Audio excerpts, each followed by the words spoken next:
कहाँ है सलमान खान? जा पूछ क्या? गुबा गुबा करके पूछ रही है। कहाँ छिपा हुआ है? मैं जेब में लेके थोड़ी घूमता हूँ। हे गाइस, कॉमिक वर्स के एक और एपिसोड में आप सभी का स्वागत है। 2 साल, पूरे 2 साल से भी ज्यादा हो गए इंतजार करते करते। मतलब केजीएफ चैप्टर 1 21 दिसंबर 2018 को आया और उसके बाद से सब लोग बस पार्ट नंबर 2 की राह देख रहे हैं। और कल फाइनली हमें इसका एक टीजर देखने को मिला, जिसने सही में बस टीज ही किया और मूवी को लेके हमारी क्यूरियोसिटी और भी ज्यादा बढ़ा दिया है। तो कॉमिक वर्स से मैं हूं मोहित और आज मैं बात करूंगा उन डिटेल्स के बारे में जो शायद आपने केजीएफ चैप्टर 2 के टीजर में मिस कर दी हो। तो बिना रॉकी को बुलाए चलिए शुरू करते हैं।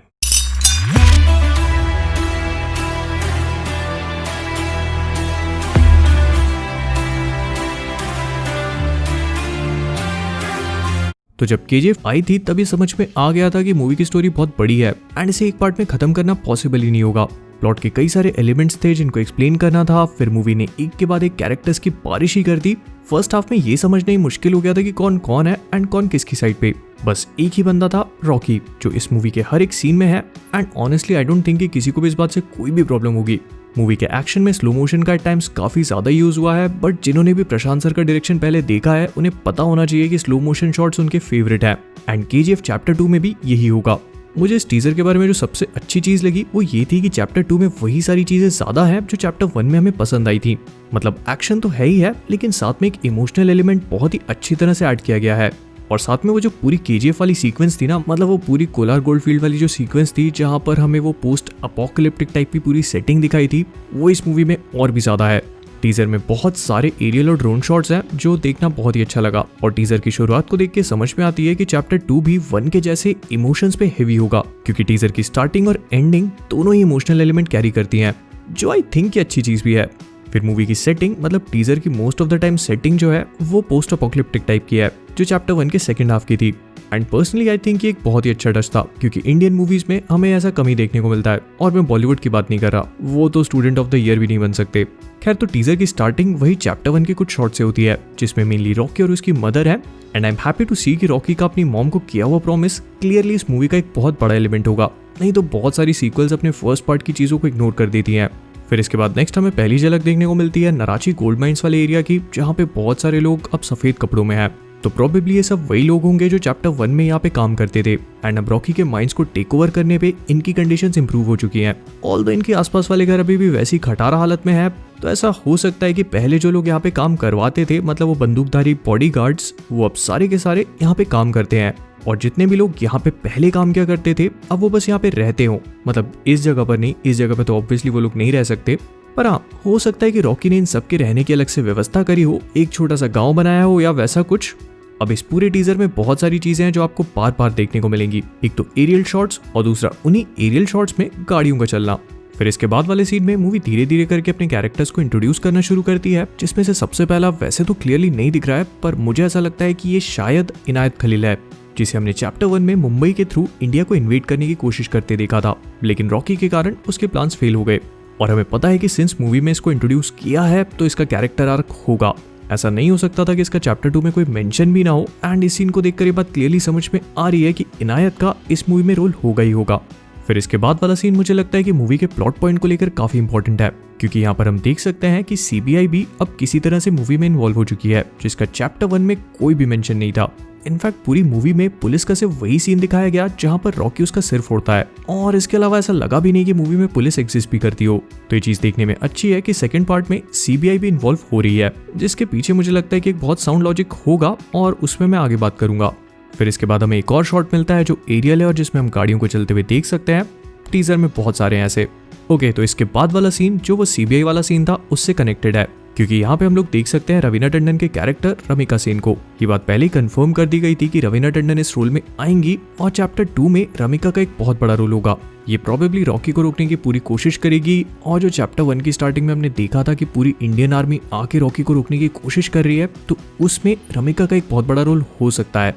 एंड डेफिनेटली ये वाली चीज चैप्टर 2 को एक पॉलिटिकल लेवल पर भी लेके जा रही है, जो मुझे लगता है कि काफी इंटरेस्टिंग होगा। और इसके बाद वाला सीन उसी चीज को सिग्निफाई कर रहा है, जहां पर हम इंडियन आर्मी को डिप्लॉय होता हुआ भी देख सकते हैं। ऑल्दो ये जगह केजीएफ जैसी नहीं लग रही है, लेकिन ऐसा हो सकता है कि ये वाला सीन थोड़े आगे वाली टाइमलाइन का हो।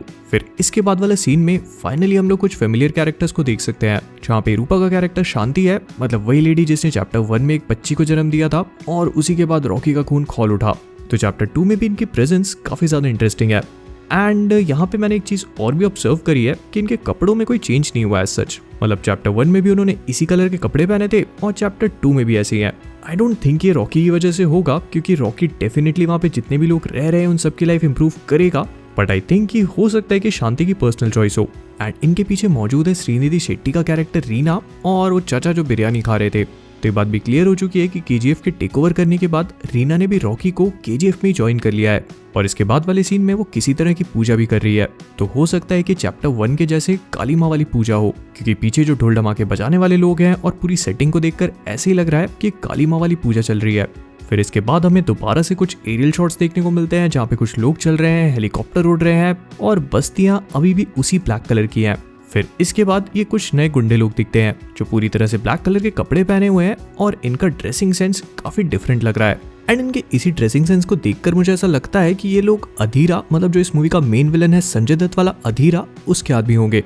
फिर इसके बाद वाले कुछ सीन्स में हम माइन को ब्लास्ट होता हुआ देखते हैं और कुछ बाइक वाले लोग आके रॉकी को मारने की कोशिश कर रहे हैं जैसे ऐसा हो भी पाएगा।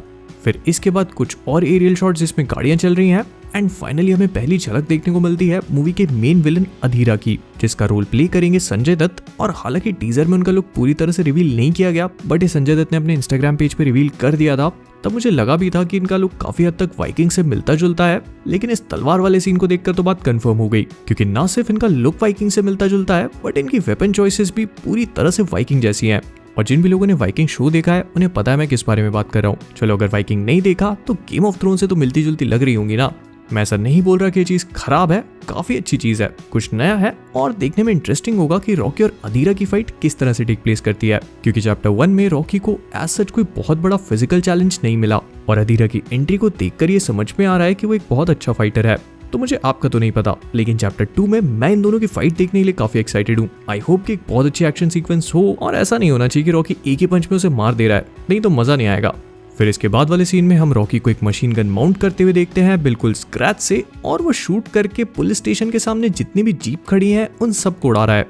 अब इस सीन को देखकर जो सबसे पहली चीज मेरे दिमाग में आई थी वो ये थी कि रॉकी ने शायद फिजिक्स को बोला होगा कि ये मैं कर लेता हूँ, आप जाके ड्रीम 11 पे टीम बना लो, क्योंकि यहाँ पे फिजिक्स का तो कोई भी लॉ दूर दूर तक फॉलो हो ही नहीं रहा है। पर चलो ठीक है यार, इतना तो इग्नोर कर ही सकते हैं।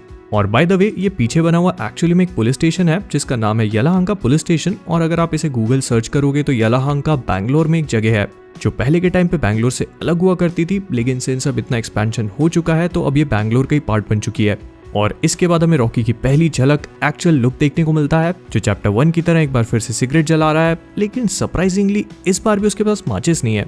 I mean, अगर आप फूंकते हो तो रूल नंबर 1 यही होगा कि उसे जलाने की व्यवस्था आपके पास होनी चाहिए, लेकिन चैप्टर 1 में भी रॉकी के पास ऐसा कुछ नहीं था और चैप्टर 2 में भी इसे बंदूक की नल्ली से जलाना पड़ रहा है। खैर चलो ठीक है, अब उसके पास है तो वो कर भी रहा है। एंड टीजर का एंड होता है एक बहुत ही इमोशनल नोट पे, जहाँ पे हमें ये चीज बताई जाती है कि रॉकी अपने प्रॉमिस को भूला नहीं है और वो प्रॉमिस जो उसने अपनी माँ से किया था वो इस मूवी में कंप्लीट होगा। तो कुल मिला के अगर मैं पूरे टीजर की बात करूं, मतलब इसकी फील की बात करूं, तो मुझे देख के बहुत मजा आया। टीजर ने एक्चुअली में हमें स्टोरी के बारे में कुछ भी नहीं बताया, बस कैरेक्टर्स को इंट्रोड्यूस किया है और हमारी क्यूरियोसिटी को टीज करके उसे और बढ़ा दिया है। एंड आई सीरियसली होप कि हमें जल्दी एक रिलीज डेट मिले और हम इस मूवी को जल्दी से जल्दी देख पाए, क्योंकि 2 साल हो चुके हैं एंड आई होप कि इस मूवी को रिलीज होते होते 3 ना हो जाए। तो विद दैट बीइंग सेड हम इस वीडियो को यहीं पे रैप अप करेंगे। अगर आपको वीडियो पसंद आया हो तो प्लीज इसे लाइक और शेयर करना मत भूलिएगा। इसके बाद अगर आप सभी लोग कॉमिक वर्स पे नए हैं और वो सब्सक्राइब बटन अभी भी रेड दिख रहा है तो प्लीज उसे टच करो और उसे ग्रे बना दो। फिर इसके बाद आप सभी लोग मुझे फेसबुक, इंस्टाग्राम, ट्विटर, डिस्कॉर्ड, दुनिया जमाने में जितनी भी चीजें हैं हर कहीं पे फॉलो कर सकते हैं, लिंक्स डिस्क्रिप्शन में मिल जाएंगी। और जाने से पहले मुझे कमेंट्स में चीज बताना मत भूलना कि केजीएफ चैप्टर 2 के बारे में आपका क्या ख्याल है, आपको टीजर कैसा लगा और मूवी के लिए आप लोग कितने एक्साइटेड हैं। तो जाने से पहले कॉमिक वर्स से मैं हूं मोहित और आप सभी लोग stay safe, stay inside and as always keeping awesome.